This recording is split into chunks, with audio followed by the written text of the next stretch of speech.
Squid game மாதிரி இன்னொரு Korean series வந்திருக்கு, அதுவும் தமிழ் டப்பிங்லயே வந்திருக்கு. ஸ்குவிட் கேம் எப்படி இருக்கும்? இந்த சீரிஸோட கதை என்னன்னா, ஹீரோ வாழ்க்கையை முடிச்சுக்கலான்னு இருக்கும்போது அப்போ ஒரு அக்கௌண்ட்ல இருந்து அவருக்கு காசா வந்துட்டு இருக்கும். அவரு ஷாக்கிங்கா இருக்கிறதோட அவரோட இடத்துக்கு கூட்டிட்டு போறாங்க. உனக்கு காசு கொடுக்குறோம், இப்பவே நீ கிளம்புறனாலும் கிளம்பு, உள்ள நீ ஜெயிச்சா இல்ல தோத்தா இல்ல, நீ அங்க இருக்க இருக்க உனக்கு காசு வந்துட்டே இருக்கும்.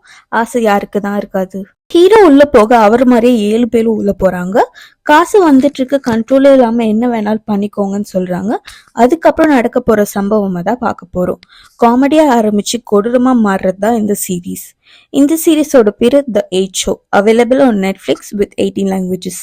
தென் ஸ்குவிட் கேம் நெக்ஸ்ட் என்னென்ன கேம்ஸ் வரப்போகுது, எத்தனை பேர் சாக போறாங்கன்னு ஒரு எக்ஸைட்மெண்ட் இருக்கோ, அந்த மாதிரி இந்த சீரீஸ்ல இல்லை. ஏன்னா கேரக்டர்ஸ் வச்சுதான் ஆடுவாங்க, எவ்வளவு இன்ட்ரெஸ்டிங்கா கொண்டு போறாங்க அதுதான் இந்த கேம். அந்த கேரக்டர்ஸ் வச்சு மணி என்னெல்லாம் பண்றாங்கன்னு தான் ஸ்டோரி.